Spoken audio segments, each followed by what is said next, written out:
That's all. Here's some footage of me washing my truck. This is a GMC Sierra C71 I bought earlier this year. I think I bought it in September, October, between those dates, and I haven't really used it for mowing or for any lawn care stuff.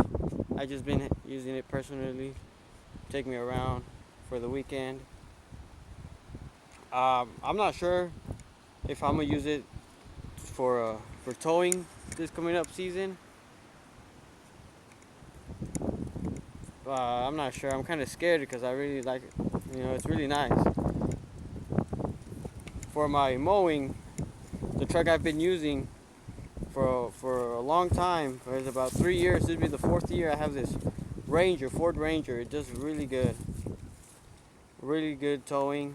I mean, it's never backed down on towing my stuff. I've packed the loads like several pounds. Really heavy, including leaves, mower.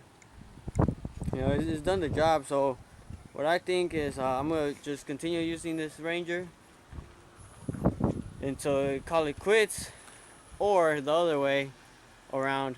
If I buy a bigger trailer, buy a bigger mower, I don't think this Ranger would do it. So I'll just start using the GMC. But we'll see. So these are my 2 lawn trucks. Well, I mean, mostly the Ranger, but this will be in the future. But for now, I'm gonna just keep it as personal use and as a backup.